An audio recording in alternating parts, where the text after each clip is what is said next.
Hi everyone. आज के इस क्लास में हम पढ़ने वाले हैं टीचिंग एप्टीट्यूड का एक नया टॉपिक प्रगतिशील शिक्षा यानी कि प्रोग्रेसिव एजुकेशन के बारे में। ये आपका शिक्षा के प्रति दृष्टिकोण यूनिट के अंतर्गत आने वाला एक टॉपिक है, ठीक है।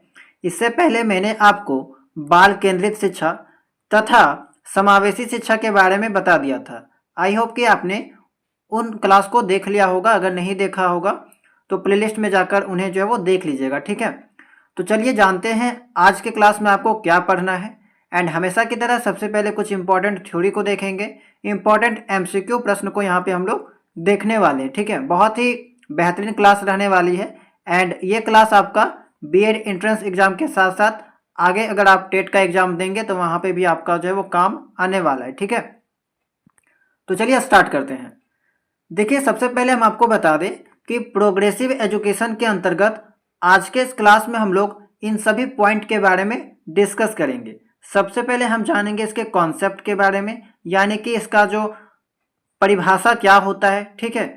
नेक्स्ट है आपका इनका क्या कैरेक्टरिस्टिक्स होता है, प्रगतिशील शिक्षा एवं पारंपरिक शिक्षा में क्या अंतर होता है, प्रगतिशील शिक्षा का क्या उद्देश्य है, इनके टाइप्स के बारे में जानेंगे तथा इसका जो है वो कुछ इससे रिलेटेड इंपॉर्टेंट एमसीक्यू प्रश्न को भी यहाँ पे हम लोग लास्ट में देखने वाले हैं, ठीक है। तो सबसे पहले हम लोग जानते हैं कि प्रगतिशील शिक्षा यानी कि प्रोग्रेसिव एजुकेशन कहते किसको है। तो जब बच्चे को हम उसके एटीट्यूड यानी कि उनके अभिवृत्ति के अकॉर्डिंग, उनके इच्छा के अकॉर्डिंग पढ़ाते हैं तो उसका जो शिक्षा का स्तर है यानी कि उनका जो सीखने का जो लेवल है वो बढ़ जाता है, जिससे प्रगतिशील शिक्षा कहते हैं।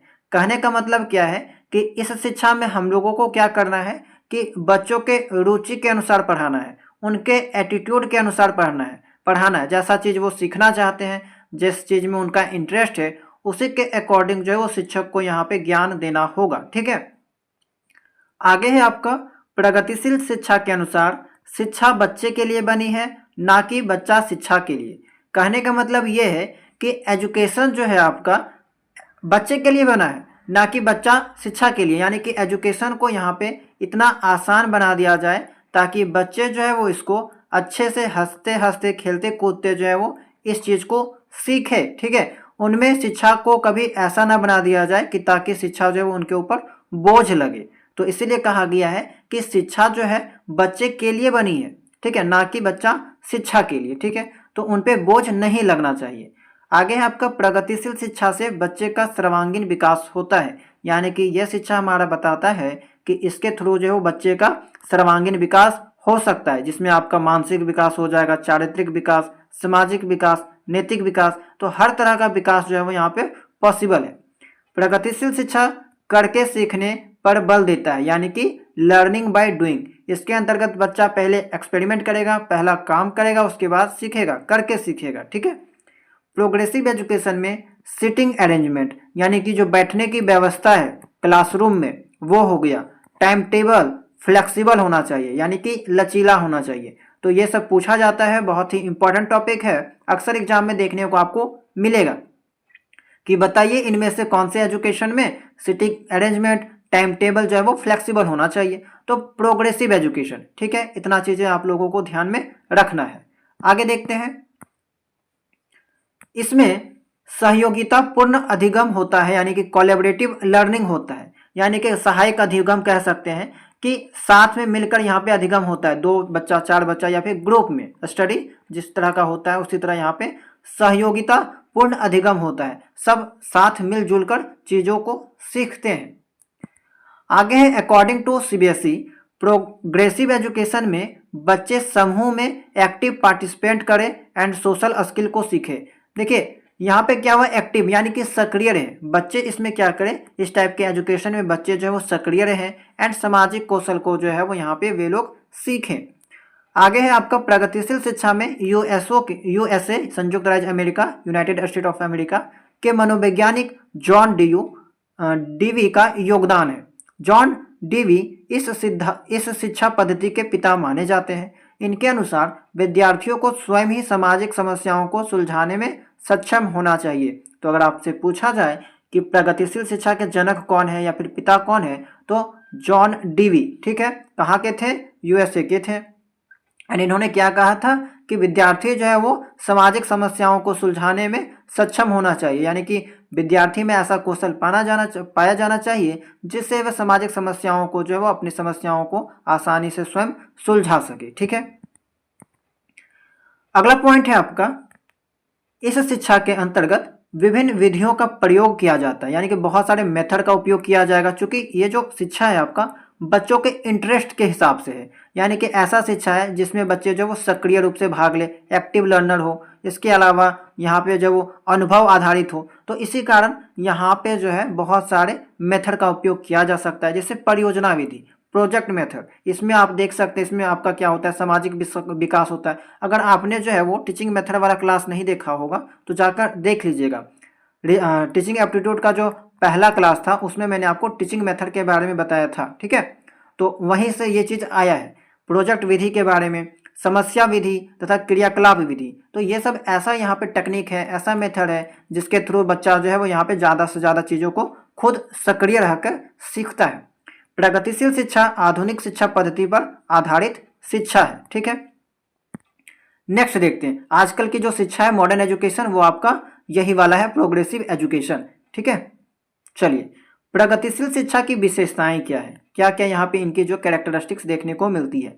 तो पहला चीज, छात्र केंद्रित शिक्षा, यानी कि ये जो शिक्षा है वो आपका छात्र केंद्रित है, छात्र को यहाँ पे केंद्र में रखा गया है, यानी कि हर चीज जो है वो छात्र के अकॉर्डिंग, बच्चे के अकॉर्डिंग है। इनके रुचि को ध्यान में रखा जा रहा है, इनकी आवश्यकताओं को ध्यान में रखा जाता है, इनके एटीट्यूड को, इनके जो क्षमता है, हर चीज को जो है वो ध्यान में रखकर जो है वो इनके सिलेबस को बनाया जाता है, इनको पढ़ाया जाता है। आगे है अनुभव आधारित अधिगम, एक्सपेरियंशियल लर्निंग, ठीक है, यानी कि अनुभव पे आधारित अधिगम होना चाहिए, यानी कि ये जो अनुभव करते हैं उसी के आधार पे इनको जो वो सिखाया जाना चाहिए, ठीक है। शिक्षा केवल पुस्तकीय ज्ञान तक सीमित नहीं होती, बल्कि अनुभव और प्रयोगों के माध्यम से दी जाती है। आगे आपका लोकतांत्रिक कक्षा वातावरण, यानी कि डेमोक्रेटिक क्लासरूम होना चाहिए। इसमें शिक्षक और छात्रों के बीच मित्रवत संबंध होता है और छात्रों को विचार व्यक्त करने की स्वतंत्रता मिलती है। तो ये सब किसकी विशेषताएं हैं, प्रगतिशील शिक्षा की विशेषताएं हैं। ये सब पॉइंट याद रखिएगा कि चाइल्ड सेंटर्ड होता है, एक्सपेरियंशियल लर्निंग होता है, डेमोक्रेटिक क्लासरूम यहाँ पे देखने को मिलेगा, या डेमोक्रेटिक आप इन्वायरमेंट कह सकते हैं, ठीक है। ये सब चीजें यहाँ पे आपको देखने को मिलेगी। नेक्स्ट है आपका कि नवाचार और रचनात्मकता।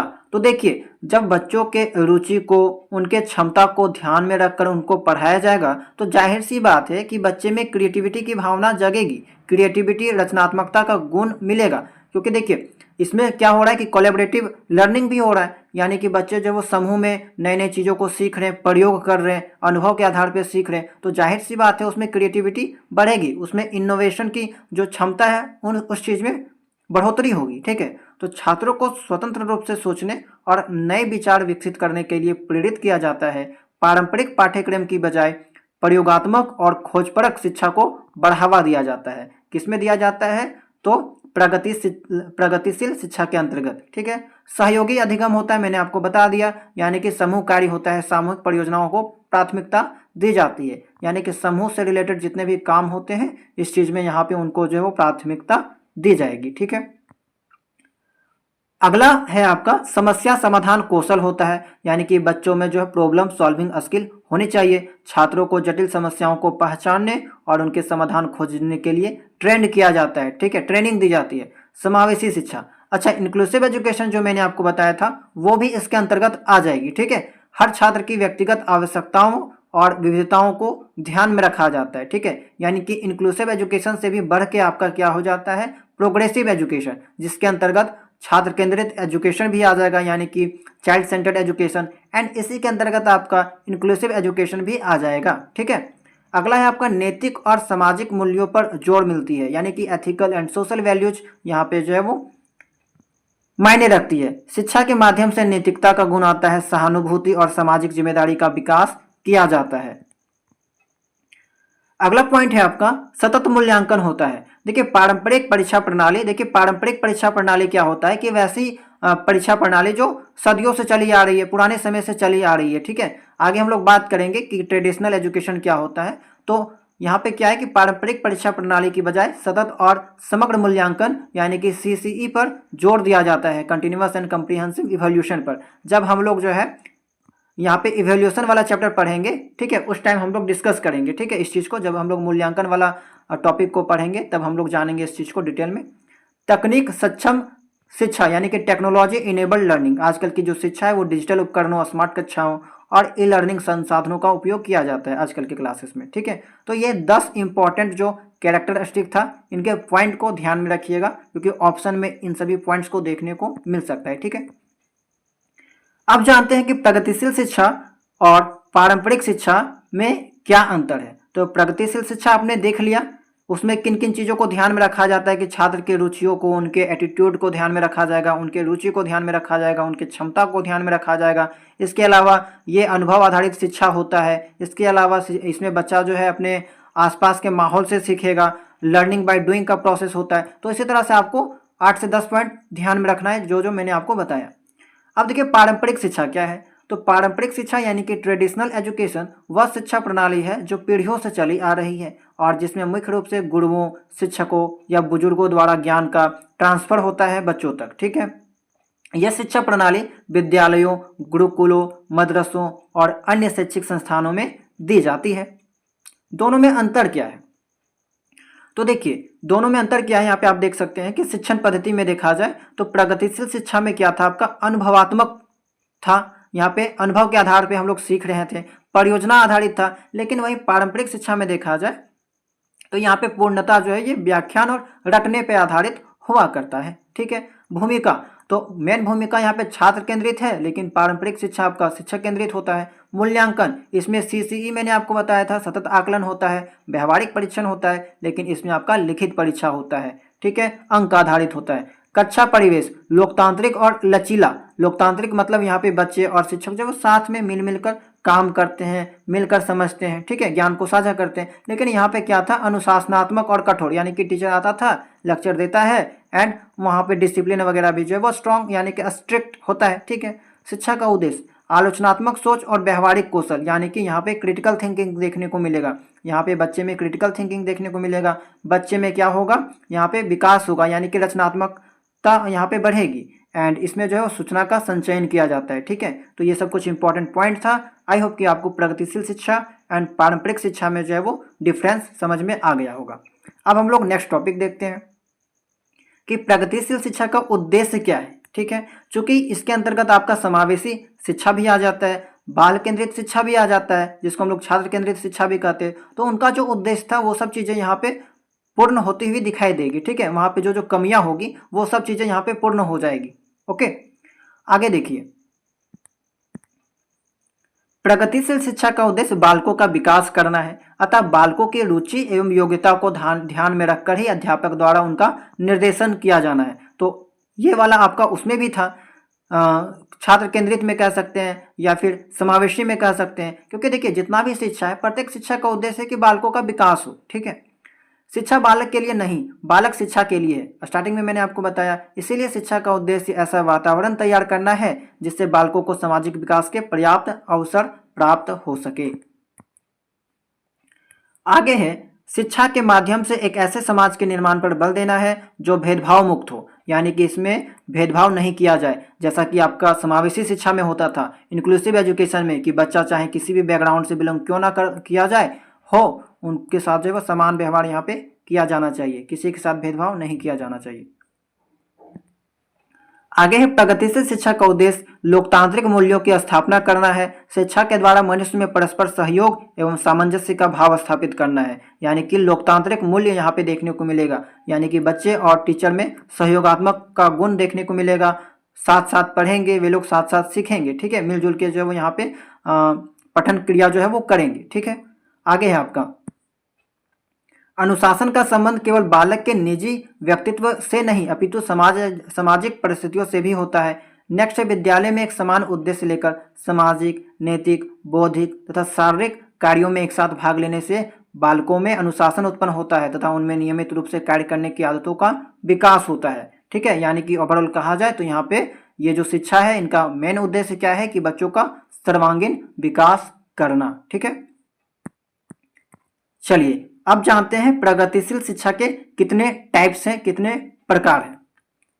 पहला है मॉन्टेसरी शिक्षा। प्रसिद्ध इटालियन डॉक्टर एवं शिक्षाविद मारिया मॉन्टेसरी द्वारा मॉन्टेसरी शिक्षा प्रणाली की नींव रखी गई, जिसके अंतर्गत बच्चों के विश्लेषण एवं पर्यवेक्षण पर बल दिया गया। यानी कि मॉन्टेसरी शिक्षा पद्धति में बेसिकली जो है वो ये बच्चों के लिए है एंड बच्चों के रुचि को ध्यान में इनमें रखा जाता है। ठीक है। मानवतावादी शिक्षा, इस तरह की शिक्षा का केंद्र बिंदु कला एवं सामाजिक विज्ञान होता है। देखिए ये वाला इंपॉर्टेंट है, क्या है केंद्र बिंदु? कला एवं सामाजिक विज्ञान होता है। अर्थात यह बच्चों में आलोचनात्मक सोच एवं तार्किक कौशल को विकसित करता है। यानी कि बच्चे में यहाँ पे क्रिटिकल थिंकिंग का यहाँ पे डेवलपमेंट देखने को मिलेगा एंड जो लॉजिक है बच्चों में, किसी भी चीज़ को सोचने का लॉजिक, सोचने का जरिया जो है वो तरीका वो डेवलप होगा। मानवतावादी शिक्षा सामाजिक अंतर्क्रिया के माध्यम से सीखने पर बल देती है। यानी कि यह शिक्षा ये बात कहती है कि बच्चे जो है वो ज़्यादा से ज़्यादा समाज में रहकर सीखे, समाज से सीखे, उनसे इंटरेक्ट होकर जो है वो चीज़ों को ज़्यादा से ज़्यादा सीखे। ठीक है। नेक्स्ट है तीसरा टाइप संरचनावादी शिक्षा। तो यह शिक्षा बालकों के सृजनात्मकता पर आधारित है, यानी कि क्रिएटिविटी पे आधारित है। यानी कि कोई भी बच्चा कितना क्रिएटिव है, उसका दिमाग किसी चीज़ में कितना चलता है, उस चीज़ पे ये आधारित है। यह अधिगम तकनीक एवं प्रायोगिक अधिगम के माध्यम से करके सीखने पर बल देता है। यानी कि संरचनावादी शिक्षा में लर्निंग बाय डूइंग का कॉन्सेप्ट जो है वो चलता है। तो 3 टाइप्स का शिक्षा होता है। प्रगतिशील शिक्षा को 3 टाइप में बांटा गया है, मॉन्टेसरी शिक्षा, मानवतावादी शिक्षा एंड तीसरा है संरचनावादी शिक्षा। तो तीनों का नाम आप याद रखिएगा एंड किसमें क्या किया जाता है इस चीज़ को ध्यान रखिएगा। ठीक है। कि मॉन्टेसरी शिक्षा आपका बच्चों के लिए होता है, बच्चों के यहाँ पे रुचियों को ध्यान में रखा जाएगा एंड जो भी होता है बच्चों से रिलेटेड होता है। मानवतावादी शिक्षा में क्या होगा, आलोचनात्मक सोच एवं तार्किक कौशल का डेवलपमेंट देखने को मिलेगा एंड इसका जो केंद्र बिंदु होता है कला एवं सामाजिक विज्ञान होता है। एंड यहाँ पे कहा जाता है कि बच्चे ज़्यादा से ज़्यादा क्या करें, सामाजिक अंतर्क्रिया के माध्यम से सीखे। नेक्स्ट संरचनावादी, तो इसमें क्रिएटिविटी पे जोर दिया जाता है एंड कह सकते हैं प्रायोगिक अधिगम के माध्यम से लर्निंग बाय डूइंग का मेथड यहाँ पे कॉन्सेप्ट जो है वो देखने को मिलेगा। ठीक है। अब हम लोग देखते हैं इससे रिलेटेड कुछ इंपॉर्टेंट एमसीक्यू प्रश्न को। ठीक है। आपका थ्योरी जो है वो इतना ही था, हम लोग टॉपिक वाइज क्लास कर रहे हैं, इसीलिए हम लोग जो है वो यहाँ पे ज़्यादा लंबा क्लास नहीं ले जा रहे हैं, क्योंकि यहाँ पे दिक्कत क्या होगा कि ज़्यादा लंबा क्लास ज़्यादा स्टूडेंट लोग नहीं देखते हैं। टॉपिक वाइज वो लोग सर्च करके भी देख सकते हैं। ठीक है। तो जो भी टॉपिक जितना लंबा है उसी के अकॉर्डिंग हम आपका जो है वो क्लास लेते जा रहे हैं। ठीक है। तो चलिए अब हम लोग जानते हैं कुछ इंपॉर्टेंट क्वेश्चन को जिसकी संभावना है कि आपके एग्जाम में पूछा जा सकता है। एंड यहाँ पे जितना भी आपको प्रश्न देखने को मिलेगा वो झारखंड बीएड का तो नहीं, लेकिन बिहार बीएड हो गया, यूपी बीएड हो गया, जितना भी बीएड का एंट्रेंस एग्जाम है या फिर टीचिंग से रिलेटेड एग्जाम है, वही सबका प्रीवियस ईयर क्वेश्चन पेपर है। अब देखिए बहुत सारे स्टूडेंट्स बोलते हैं कि झारखंड बीएड एंट्रेंस एग्जाम में जो पूछा गया सवाल है वो बताइए। तो मैंने शुरू का जो है 7 से 8 क्लास में थ्योरी भी बताया था, कुछ इंपॉर्टेंट पीवाईक्यू भी बताया था एंड एमसीक्यू भी बताया था। ठीक है। लेकिन अब क्या हो रहा है कि बहुत सारा ऐसा टॉपिक है जो आपके सिलेबस में पढ़ना तो है, लेकिन यहाँ से आपके बीएड एंट्रेंस एग्जाम में जो है वो सवाल नहीं पूछा गया है। एंड चूंकि आपका एग्जाम तो फिलहाल 2022 से कंटिन्यू है, 2022 में हुआ, 23 में हुआ, 24 में हुआ एंड लास्ट जो है वो 2019 में हुआ था। ठीक है। तो ज़्यादा तो आपका बीएड एंट्रेंस एग्जाम हुआ नहीं है, इसीलिए ज़रूरी नहीं है कि हर टॉपिक से आपका जो है वो सवाल बने, हो सकता है आगे बन सके क्योंकि आपके सिलेबस में ये टॉपिक पढ़ना है। ठीक है। एंड ये आपका आगे सीटेट वाला में भी बहुत काम देने वाला है। आपके टॉपिक आपके सिलेबस में पढ़ना है, इसलिए मैं आपको पढ़ा देता हूँ। बाकी आपके सिलेबस में ज़्यादातर जो इंपॉर्टेंट टॉपिक है 1 से 10 क्लास को अगर आप देखिएगा तो सबसे पहले मैंने आपको वही टॉपिक कंप्लीट कराया है जहाँ से बार बार क्वेश्चन पूछा जाता है एंड जो आपके एग्जाम के लिए ज़रूरी है। तो अगर आपने 1 से लेकर 10 तक का क्लास नहीं देखा है तो सबसे पहले वो सब देख लीजिएगा, क्योंकि स्टार्टिंग में मैंने वही सब डिस्कस किया था। ठीक है। एंड जो भी ज़्यादातर इंपॉर्टेंट वाला क्लास होता है उसमें मैं आपको थंबनेल में जो है वो स्पेशल क्लास लिख के डाल देता हूँ। ठीक है।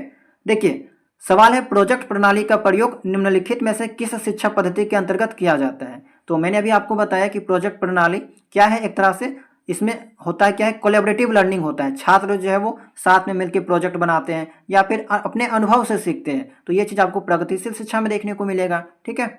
ऑप्शन बी करेक्ट हो जाएगा। नेक्स्ट है, प्रगतिशील शिक्षा के संदर्भ में निम्नलिखित में से कौन सा कथन डॉक्टर जॉन डीवी के अनुसार उचित है। कक्षा में प्रजातंत्र का कोई स्थान नहीं होना चाहिए, गलत बात, होना चाहिए। डेमोक्रेटिक क्लासरूम मैंने आपको बताया था, तो ये होना चाहिए। विद्यार्थियों को स्वयं ही सामाजिक समस्याओं को सुलझाने में सक्षम होना चाहिए, जी यही बात आपका जॉन डेवी ने कहा था। जॉन डेवी अमेरिका के थे एंड इन्होंने ही जो है आपका प्रगतिशील शिक्षा का कॉन्सेप्ट दिया था, इसीलिए इनको उनका पिता के नाम से भी जाना जाता है। एंड इन्होंने ही कहा था कि बच्चे ज़्यादा से ज़्यादा सामाजिक समस्याओं को सुलझाने में जो है वो उनके पास एबिलिटी होना चाहिए, बच्चों के पास। जिज्ञासा विद्यार्थियों के स्वभाव में अंतर्निहित नहीं है, ये सब तो आपका ऐसे गलत हो जाएगा, ठीक है। तो ऑप्शन नंबर बी सही है। नेक्स्ट है, प्रगतिशील शिक्षा के अंतर्गत निम्नलिखित में से किस बात का ध्यान रखा जाता है? इसमें शिक्षण विधि को अधिक व्यवहारिक करने पर बल दिया जाता है, इसमें सिद्धांतों को रटने पर बल दिया जाता है। टैग वर्ड के माध्यम से आप इस ऑप्शन को तो डायरेक्टली काट सकते हैं, रटने वाला बात कहीं पे भी नहीं किया जाता है। देखिए ऑप्शन नंबर डी को भी काट सकते हैं कि इसमें केवल वर्ड आ गया है, केवल बालक के नैतिक एवं सामाजिक विकास पर बल दिया जाता है, तो केवल वर्ड यहाँ पे इस चीज को गलत कर दिया, ठीक है। सी है, इसमें बालक की प्रगति के लिए सैद्धांतिक शिक्षा दी जाती है, सैद्धांतिक शिक्षा, ये भी गलत हो जाएगा। इसमें शिक्षण विधि को अधिक व्यवहारिक करने पर बल दिया जाता है, तो बिल्कुल ये वाला ऑप्शन नंबर ए सही हो जाएगा, ठीक है। टैग वर्ड वाला क्लास नहीं देखा होगा तो देख लीजिएगा, इससे आपको बहुत हेल्प मिलने वाला है, ठीक है। नेक्स्ट, प्रगतिशील शिक्षा के अंतर्गत निम्नलिखित में से किस बात का ध्यान रखा जाता है? इसमें शिक्षण विधि को अधिक व्यवहारिक अच्छा, ये आपका सेम सवाल था क्या? नहीं, अलग सवाल है। अच्छा, सेम सवाल है, ठीक है, ये आपका सेम सवाल है।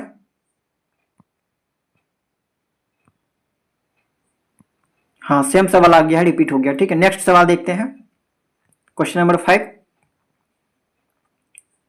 प्रगतिशील शिक्षा के अंतर्गत बालक में आत्मानुशासन के विकास के लिए किस बात पर बल दिया जाना चाहिए? अनुशासन बनाए रखने के लिए सख्त आदेश आपका रॉन्ग ऑप्शन।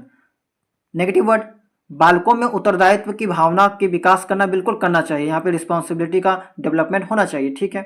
प्रगतिशील शिक्षा के अंतर्गत आत्मानुशासन के विकास पर जोर नहीं दिया जाना चाहिए, ये तो गलत हो जाएगा। आत्मानुशासन के विभिन्न दृष्टांतों द्वारा बालकों को समझाने पर, ठीक है, तो यहाँ पे आपका 5 का जो ऑप्शन है वो बिल्कुल सही हो जाएगा, ऑप्शन नंबर बी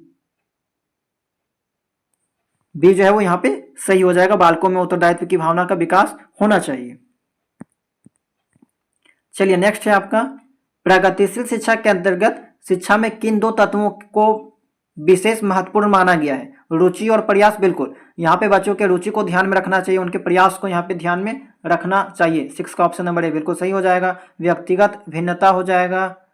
अभिप्रेरणा ये गलत है। आवश्यकता एवं अभिप्रेरणा, ये आपका अभिप्रेरणा नहीं होना चाहिए, ठीक है। रुचि और प्रयास, यहाँ पे 6 का ए ऑप्शन सही हो जाएगा। आगे है आपका, प्रगतिशील शिक्षा निम्नलिखित में से किस रूप से संबंधित है? शिक्षक, सूचना और प्राधिकार से प्रवर्तक होते हैं। ज्ञान, प्रत्यक्ष अनुभव और सहयोग से उत्पन्न। देखिए ये लाइन बहुत अच्छा दे रखा है कि आपका प्रगतिशील शिक्षा में किस चीज का बात किया जाता है कि आप प्रत्यक्ष अनुभव से चीजों को सीखें, सहयोग से सीखें, तो ये आपका बिल्कुल अच्छा ऑप्शन है। परीक्षा मानदंड, संदर्भित और बाह्य मानदंड, परीक्षा मानदंड यानी स्टैंडर्ड यहाँ बात किया गया, ये आपका गलत हो जाएगा। अधिगम तथ्यों के एकत्रीकरण और कौशल में परिणमता के साथ सीधे मार्ग पर चलता है, तो आपका जो है ना ये ऑप्शन नंबर बी सही होगा, ठीक है। ये सब आपका रॉन्ग है। चलिए ठीक है, 8वां है आपका, निम्नलिखित में से कौन सी प्रगतिशील शिक्षा की विशेषता है? तो समय सारणी और बैठने की व्यवस्था में लचीलापन, बिल्कुल अच्छी बात है। समय सारणी और बैठने की व्यवस्था में लचीलापन होना चाहिए, यानी कि time table and sitting arrangement में आपका फ्लेक्सिबल होना चाहिए। पहला स्लाइड में ही मैंने आपको इस चीज को बताया था। केवल प्रस्तावित पाठ्य पुस्तकों पर आधारित, केवल वर्ड आ गया है, रॉन्ग हो जाएगा। परीक्षाओं में अच्छे अंक प्राप्त करने पर बल दिया जाता है, गलत। बार बार ली जाने वाली परीक्षाएं, तो ऑप्शन ए बिल्कुल सही हो जाएगा। 9th है आपका, प्रगतिशील शिक्षा के उद्देश्य है लोकतांत्रिक मूल्यों का विकास करना, बिल्कुल होना चाहिए। नियमित आदतों का विकास करना, अच्छी बात है, पॉजिटिव पॉइंट है। सहयोग की प्रवृत्ति को बढ़ावा देना, पॉजिटिव है। उपरोक्त सभी बिल्कुल सही हो जाएगा। चलिए आगे आपका, निम्नलिखित में से कौन प्रगतिशील शिक्षा का प्रकार नहीं है? तो मैंने अभी आपको बताया था कि मॉन्टेसनरी होता है, मानवतावादी होता है, संरचनावादी होता है, व्यक्तिवादी नहीं होता है। लास्ट में मैंने आपको इस चीज के बारे में डिस्कस किया था, ठीक है। आगे है, प्रगतिशील शिक्षा का मुख्य उद्देश्य क्या है? अनुशासन लागू करना? नहीं, ऐसा बात तो मैंने आपको बताया नहीं। व्यक्तिगत विकास और आलोचनात्मक सोच को बढ़ावा देना, किया जा सकता है, आलोचनात्मक सोच के बढ़ावा देना, ये बात मैंने आपको बताई। केवल पाठ्यपुस्तक, देखिए केवल पाठ्यपुस्तकों पर निर्भरता गलत है, परीक्षा में अंक को लाना ये गलत हो जाएगा, ठीक है। ऑप्शन नंबर बी सही है। चलिए नेक्स्ट है, प्रगतिशील शिक्षा की मूल अवधारणा किस पर आधारित है? तो देखिए प्रगतिशील शिक्षा की जो मूल अवधारणा है वो आपका अनुभव आधारित होनी चाहिए, ठीक है। केवल सैद्धांतिक गलत, सैद्धांतिक होता है लेकिन केवल सैद्धांतिक कहना गलत हो जाएगा। पाठ्यक्रम आधारित, शिक्षक केंद्रित तो ये है नहीं, छात्र केंद्रित है। चलिए नेक्स्ट है आपका, प्रगतिशील शिक्षा में सबसे अधिक ध्यान किस पर दिया जाता है? परीक्षा पर। देखो जहां कहीं भी आपका केवल परीक्षा परिणाम होगा या परीक्षा परिणाम होगा तो ये आपका तो ऐसे ही नेगेटिव हो जाएगा। अनुशासन पर, बच्चों के अनुभव और रुचियों पर, बिल्कुल बच्चे के अनुभव और रुचियों पर जो है वो आपका प्रगतिशील शिक्षा के अकॉर्डिंग ध्यान दिया जाता है। रटने की प्रवृत्ति तो ये सब आपका नेगेटिव हो जाएगा। चलिए नेक्स्ट है आपका, प्रगतिशील शिक्षा का मुख्य घटक क्या है? केवल शिक्षक का ज्ञान नहीं, केवल शिक्षक का ज्ञान, छात्र का सक्रिय भागीदारी, बिल्कुल एक्टिव लर्नर, एक्टिव लर्नर होना चाहिए छात्र, ठीक है। सक्रिय भागीदारी होना चाहिए या एक्टिव पार्टिसिपेंट भी कह सकते हैं। केवल पाठ्य पुस्तकों पर निर्भरता, केवल एंड अनुशासन ये सब नेगेटिव हो जाएगा, ठीक है। नेक्स्ट है आपका, प्रगतिशील शिक्षा के अनुसार शिक्षा का प्रमुख स्रोत क्या है? तो शिक्षा का प्रमुख स्रोत क्या है प्रगतिशील शिक्षा के अकॉर्डिंग? अनुभव से हम लोग सीखते हैं, अपने आस पड़ोस से सीखते हैं, समाज से सीखते हैं, पर्यावरण से सीखते हैं, तो अनुभव और पर्यावरण, ठीक है। चलिए लास्ट सवाल है आज के इस क्लास का एंड इसका जवाब हमेशा की तरह आपको देना है कमेंट बॉक्स में, ठीक है। प्रगतिशील शिक्षा में पाठ्यक्रम कैसा होना चाहिए? एंड ऐसा क्वेश्चन पहले भी आ चुका है, तो कोशिश कीजिएगा कि इसका जवाब आप लोग सही सही कमेंट बॉक्स में दें, ठीक है। एंड ये आपका जो है वो आज शिक्षा के प्रति दृष्टिकोण जो यूनिट है वो आपका समाप्त हो गया। एंड अब हम लोग नेक्स्ट क्लास में नया यूनिट, सेकेंड यूनिट जो है वो पढ़ेंगे, यानी कि छात्रों के प्रति दृष्टिकोण, ठीक है। एंड उसके बारे में जो है हम लोग पढ़ेंगे। तो आपका पहला यूनिट समाप्त हो गया।